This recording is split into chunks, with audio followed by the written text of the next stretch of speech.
저는 아이에게 상처 주는 엄마가 되고 싶지 않습니다.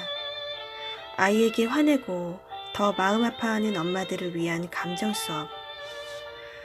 오늘은 김지혜 저자의 엄마의 화코칭이라는 책으로 이야기 나눠보겠습니다. 안녕하세요. 매일매일 리치 앤 미라클 데이 작가 리엠미입니다. 미희 씨는 어린이집에서 전화가 올 때마다 골치가 아팠다. 4살 딸 소은이가 날이면 날마다 말썽을 피웠기 때문이다. 소은이는 친구를 밀고 물고 장난감을 뺏었다. 미희 씨는 점점 죄인이 되어갔다. 하원할 때도 인사를 하는 둥 마는 둥 도망치듯 나왔다. 그러다 그날이 왔다. 원장님에게서 전화가 온 것이다. 어머니, 제가 어린이집을 20년 넘게 운영하면서 이런 아이는 처음이에요. 그간 배운 것들 소은이한테 다 적용해 봤는데도 안 되네요. 다른 데를 알아보셔야 할 것 같아요.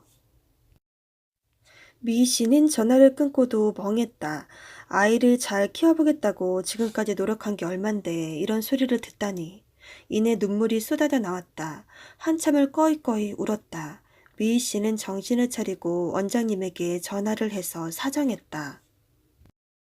미희 씨가 그렇게 아이를 감쌌던 것은 눈만 마주치면 비난의 말을 쏟아내는 친정엄마에게 질려서였다. 아이를 가지면서부터 미희 씨는 난 따뜻한 엄마가 될 거야 라는 각오를 다져왔다. 그 결과 미희 씨는 아이가 위험하거나 남에게 피해를 주는 행동을 할 때도 개입하기를 꺼렸고 아이에게 끌려다니는 일이 늘어났다.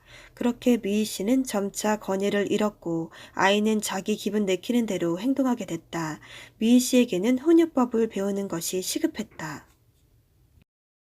그렇다면 상처 주지 않으면서도 훈육이 가능할까? 훈육 방법을 말하기 전에 훈육의 정의부터 짚고 넘어가는 것이 좋겠다. 훈육은 아이를 혼내는 것도 아니고 생각 의자로 보내는 것도 아니고 팔과 다리를 압박하는 것도 아니다. 훈육은 규칙을 익히도록 도와주는 것이다. 훈육의 출발점은 사랑이며 아이의 성장을 돕는다는 취지에 끝까지 충실해야 한다. 아이가 받는 상처는 훈육 때문이 아니고 훈육이 강압적이고 폭력적으로 이뤄지기 때문이다.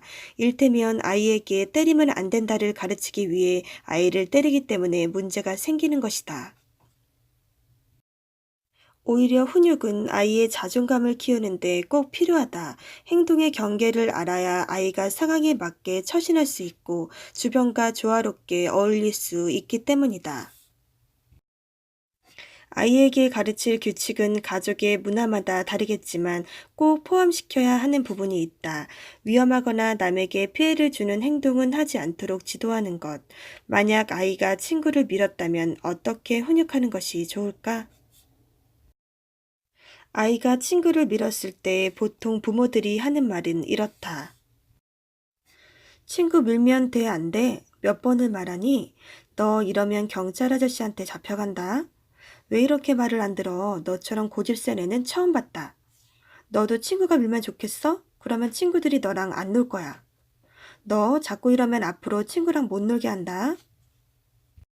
이 말들은 아이에게 죄책감을 심어주고 겁을 줄 수는 있으나 가르침을 주지는 못한다.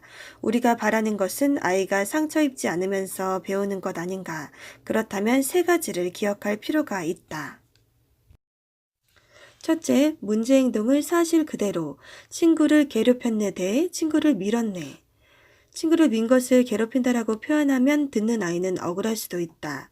특히 친구가 자기 장난감을 빼앗았기 때문에 화가 나서 민 거라면 더더욱 그럴 것이다.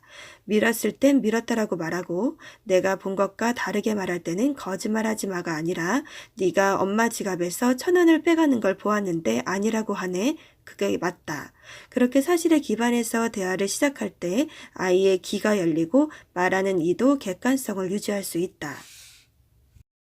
둘째, 행동의 영향 알려주기. 밀면 안 돼 대 밀면 친구가 다쳐. 아이들은 계획적이기보다 충동적이다. 자기가 한 행동이 어떤 결과를 빚는지 예측하지 않고 순간적인 감정과 욕구대로 행동한다. 아이의 시야는 좁다. 그러므로 아이가 보지 못한 것, 예측하지 못한 것을 부모가 일러줘야 한다. 아이가 선택한 행동이 어떤 영향을 가져올지 알려주는 것이다. 예를 들어 어린이집은 가야 해를 어린이집 안 가면 친구들과 못 놀아. 추운데 어디 반바지를 입고 나가? 이게 아니라 반바지 입으면 감기에 걸려서 주말에 나들이를 못 가. 지금 간식 먹으면 안 돼. 이게 아니라 간식 먹으면 입맛이 없어져서 밥을 잘 못 먹게 돼. 밥을 왜 이것밖에 안 먹어? 이게 아니라 밥 조금 먹으면 간식 먹을 수 없어. 그리고 키도 잘 안 커. 장난감 뺐으면 안 돼를 장난감 뺐으면 친구가 속상해해. 빨리 자야지. 이것을 지금 안 자면 내일 일어나기 힘들어. 양치질 해야지. 이것을 양치질 안 하면 이가 썩어서 치료받아야 할 수도 있어. 이런 식으로 아이가 선택한 행동이 어떤 영향을 가져올지 알려주는 것이다. 셋째, 구체적인 대안을 제시하기. 앞으로 잘해. 알겠어? 네, 그럴 땐 속상하다고 말하는 거야. 식당에 가서 맛있는 것으로 주세요 라고 했을 때 내 입맛에 맞는 맛있는 음식이 나올 확률이 얼마나 될까? 추상적인 주문은 실천하기가 어렵다. 내가 원하는 구체적인 모습을 직접 보여주거나 적어도 말로 자세히 설명해 주는 것이 좋다. 화났다고 장난감을 집어던지는 아이에겐 아무리 화가 나도 마트 장난감을 집어던지는 건 안 돼. 그럴 땐 엄마, 나 장난감이 너무 갖고 싶어요 라고 말하는 거야. 라고 일러줘야 한다. 징징대거나 소리 지르는 아이에게는 예쁘게 말해야지 라고 말하는 부모가 많은데 이 역시 충분히 구체적이지 않다. 어떤 내용의 말을 어떤 톤으로 해야 바람직한지 직접 보여주는 것이 가장 좋다. 연습까지 시켜주면 더 좋다. 그럴 땐 엄마 나 화났어요 라고 말하는 거야. 한번 말해볼래? 라고. 훈육으로 아이의 자존감이 떨어지는 것은 아니다. 오히려 자존감을 위해 오히려 훈육이 필요하다. 경계를 세워주어야 아이도 자기를 지킬 수 있다. 지금까지 더는 아이에게 상처 주는 엄마가 되고 싶지 않고 아이에게 화내고도 더 마음 아파하는 엄마들을 위한 감정 수업. 김지혜 저자의 엄마의 화코칭에 대한 책을 가지고 이야기를 나눠보았습니다. 지금까지 제 영상 함께 봐주셔서 감사드리고요. 다음번에 더 좋은 책을 가지고 이야기 나눠보겠습니다. 감사합니다. 편안한 시간 보내세요.